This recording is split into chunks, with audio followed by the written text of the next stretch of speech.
Hello everyone, welcome to Sundarban education hub. তো guys, এবার থেকে তোমাদের আপকামিং পুলিশ পরীক্ষার কথা মাথায় রেখে প্রতিদিন সকালে 5 মিনিটের একটা জিকের ওপরে মর্নিং শো চলবে। তোমরা অবশ্যই এই ক্লাসটা অ্যাটেন্ড করবে, কারণ প্রত্যেকটা প্রশ্ন বিগত বছরের পরীক্ষা থেকে এখানে আমি নিয়ে এসেছি। দেখো, ফার্স্ট প্রশ্ন কি বলছে, লোকটাক হ্রদ নিচের কোন রাজ্যে অবস্থিত?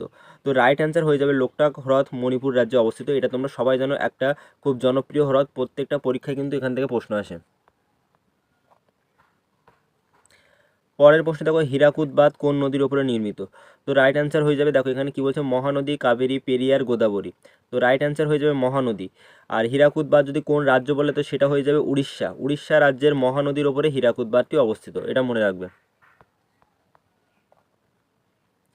পরের প্রশ্নে দেখো, পশ্চিমঘাট পর্বতমালার সর্বোচ্চ শৃঙ্গ কোনটি? এর আগে আমি তোমাদের করিয়েছি পশ্চিমঘাট পর্বতমালার অপর নাম কী ছিল, সেটা তোমরা অবশ্যই কমেন্টে জানাবে, এটা তোমাদের আগের ক্লাসে করানো আছে। তো দেখো, পশ্চিমঘাট পর্বতমালার সর্বোচ্চ শৃঙ্গ হয়ে যাবে আনাইমুদি। নীলগিরি পর্বতের সর্বোচ্চ শৃঙ্গ হচ্ছে দোদাবেতা। আর মহেন্দ্রগিরি হচ্ছে পূর্বঘাট পর্বতমালার সর্বোচ্চ শৃঙ্গ। যদি তোমাদের পূর্বঘাট পর্বতমালার সর্বোচ্চ শৃঙ্গ বলে, আর যদি সেখানে মহেন্দ্রগিরি থাকে, তাহলে সেটা তোমরা মহেন্দ্রগিরি করে আসবে। বা যদি মহেন্দ্রগিরি না থাকে, যদি সেখানে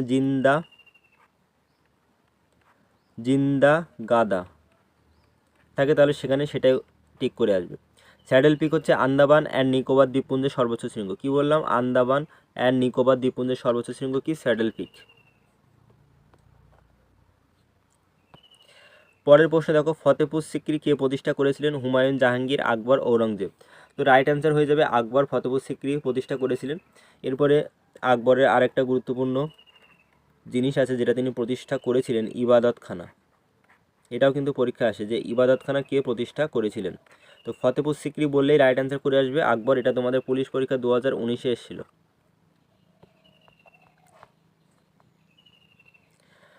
পরের প্রশ্নে দেখো, হরপ্পা কে আবিষ্কার করেন? হরপ্পা সভ্যতার আবিষ্কার করেছিলেন হচ্ছে দয়ারাম সাহানি।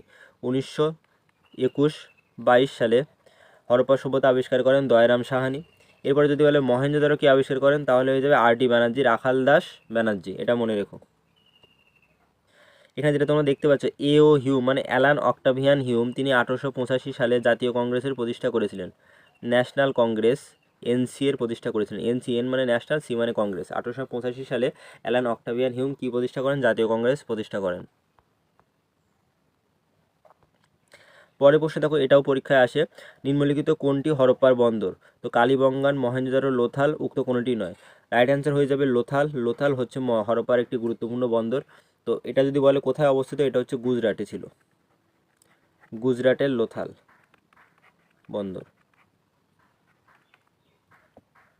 পরের প্রশ্ন দেখো, কি বলছে, বৈজ্ঞানিক সিভি রমন আবিষ্কার করেন। তিনি কি আবিষ্কার করেছিলেন? রমন এফেক্ট, রমন রে, গাছের জীবন, এক্স রে।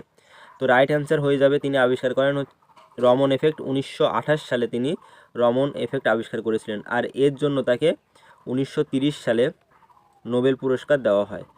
তাহলে এই বৈজ্ঞানিক সিভি রমন তিনি কত সালে নোবেল পুরস্কার পান? 1930 সালে। কি আবিষ্কার করার জন্য? রমন এফেক্ট আবিষ্কার করার জন্য। ভেরি ভেরি ইম্পর্টেন্ট একটা প্রশ্ন।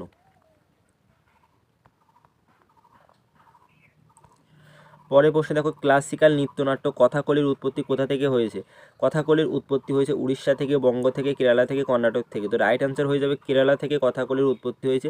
এরপরে আরেকটা নৃত্য আছে কেরালা থেকে, সেটা হচ্ছে মোহিনী অট্টম। তোমরা মনে রাখবে, মোহিনী অট্টম।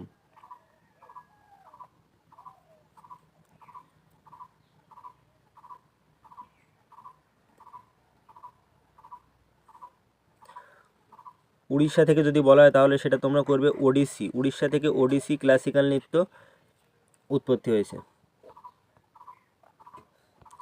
পরের প্রশ্ন দেখো, কোন রাজ্যে উদস্তি অভয়ারণ্যটি অবস্থিত? আসাম, ছত্তিশগড়, কর্ণাটক, উড়িষ্যা। তো রাইট অ্যান্সার হয়ে যাবে ছত্তিশগড়।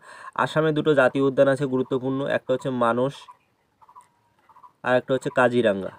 মানস আর হচ্ছে কাজিরাঙ্গা।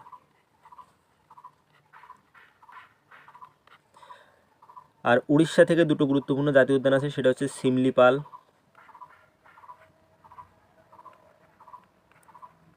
আর একটা হচ্ছে ভিতরকণিকা। এই দুটো জাতীয় উদ্যান উড়িষ্যার খুবই ইম্পর্টেন্ট, পরীক্ষায় আসে সিমলিপাল, ভিতরকণিকা।